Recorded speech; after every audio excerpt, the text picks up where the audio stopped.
उधर एक रिपोर्ट में दावा किया गया कि डोनाल्ड ट्रंप और नेतन्याहू के बीच फोन पर हुई एक बातचीत ने ही ईरान के खिलाफ युद्ध शुरू करने की नींव रखी थी। दावा है इसी बातचीत के बाद अमेरिका और इजरायल ने मिलकर ईरान पर हमला बोला था।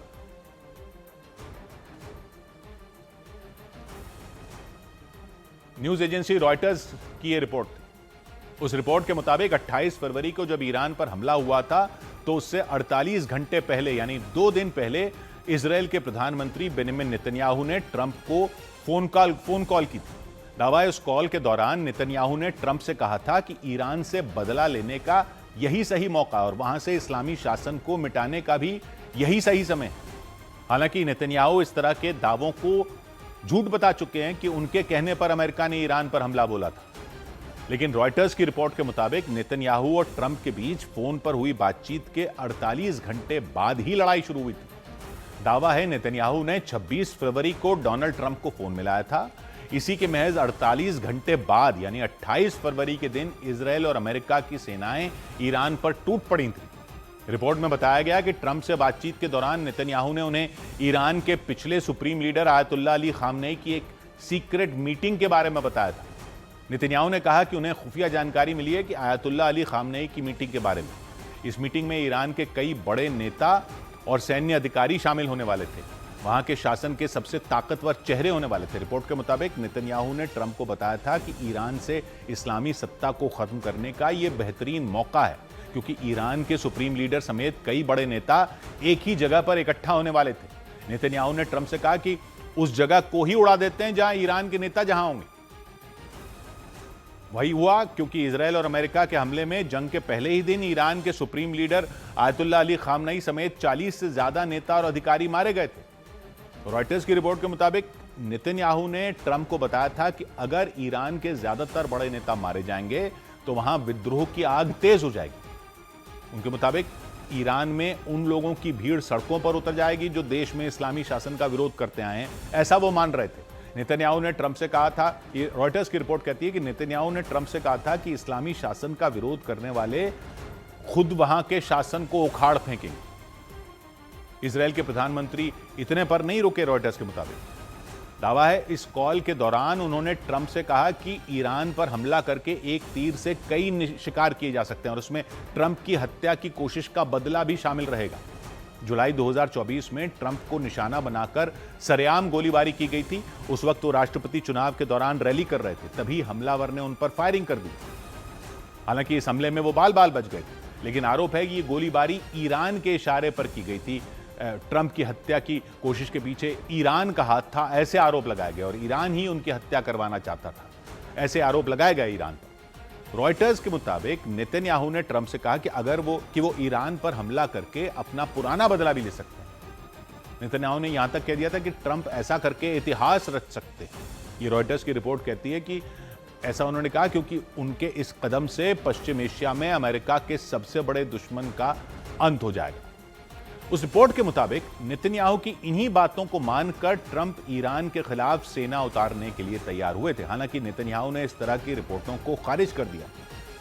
नेतन्याहू ने उन्हें बेबुनियाद बताया। ट्रंप भी बता चुके हैं कि ईरान पर हमले का फैसला पूरी तरह उनका था, न कि किसी और के कहने पर युद्ध शुरू किया।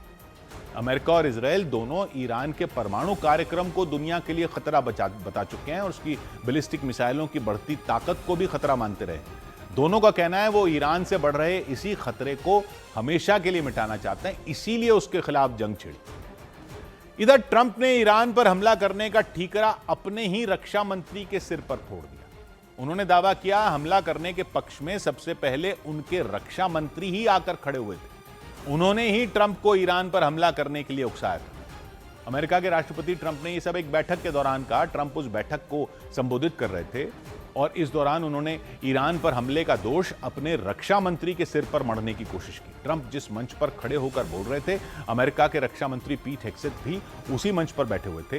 भाषण देते हुए ट्रंप पीट हेग्सेथ की तरफ मुड़े और दावा किया कि ईरान पर हमले का समर्थन सबसे पहले पीट हेग्सेथ ने किया। यानी ट्रंप ने इशारों में ईरान पर हमले के लिए अपने ही रक्षा मंत्री को जिम्मेदार ठहराया। Pete, I think you were the first one to speak up, and you said, let's do it, because you can't let them have a nuclear weapon. दूसरी तरफ ट्रंप ने अमेरिका के उपराष्ट्रपति जेडी वैंस को लेकर भी बड़ा दावा किया। उनके मुताबिक जेडी वैंस पूरी तरह ईरान पर हमला करने के लिए पक्ष में नहीं थे। हालांकि उन्होंने उसका खुलकर विरोध भी नहीं किया, लेकिन वो हमला करने के लिए ज्यादा उत्साहित भी नहीं दिखे। ट्रंप के इन दावों से एक बात साफ हो गई कि ईरान पर हमला करने के फैसले को लेकर उनकी सरकार पूरी तरह से एकमत नहीं थी। रक्षा मंत्री हमला करने के पक्ष में थे, उपराष्ट्रपति हमला करने के लिए पूरी तरह तैयार नहीं थे। जंग की शुरुआत से ही अलग अलग बातें सामने आ रही थी। कुछ विशेषज्ञों का मानना है कि इजराइल हमले के लिए पहले से तैयार था, उसने हमले की पूरी प्लानिंग कर ली थी, इसलिए अमेरिका को इस जंग में शामिल बाद में होना पड़ा। जबकि कुछ विशेषज्ञों का कहना है कि ईरान परमाणु हथियार बनाने के बहुत करीब हो गया था, इसलिए अमेरिका को उसे रोकने के लिए हमला करना पड़ा। लेकिन इन सब बातों से अलग ट्रंप ने बताया कि हमला करने से पहले उन्होंने अपने कई अधिकारियों से बात की थी और उन अधिकारियों की राय ली थी। इसके बाद ही उन्होंने ईरान पर हमला करने का फैसला किया था। उधर ईरान की IRGC सेना ने तेहरान के ऊपर मंडरा रहे एक इजरायली ड्रोन को ढेर कर दिया। ईरान की IRGC सेना ने दावा किया कि उसने राजधानी तेहरान के ऊपर मंडरा रहे इजरायली सेना के एक ड्रोन को मार गिराया। उसके मुताबिक वो ड्रोन तेहरान के रिहायशी इलाके में हमला करने की फिराक में था, लेकिन उससे पहले ही उसे हवा में ही नष्ट कर दिया गया। इजरायल ने दावा किया कि उसकी सेना ने लेबनान के बेरूत में हिजबुल्लाह के कई ठिकानों को उड़ा दिया। इजरायल के मुताबिक उसके हमलों में हिजबुल्लाह का ब्रॉडकास्टिंग स्टेशन तबाह हो गया। इसके अलावा हिजबुल्लाह की रदवान फोर्स के मुख्यालय को भी ध्वस्त करने का दावा किया गया। इराक में ईरान के समर्थन वाले पॉपुलर मोबिलाइजेशन फोर्सेस के ठिकाने पर हुए हमले में मरने वालों की संख्या बढ़कर 14 हो गई। ईरान के साथ चल रही जंग के दौरान अमेरिकी सेना ने इस संगठन के मुख्यालय पर हमला किया था। दावा किया गया कि अमेरिका के हमले में इसके प्रमुख भी मारे गए।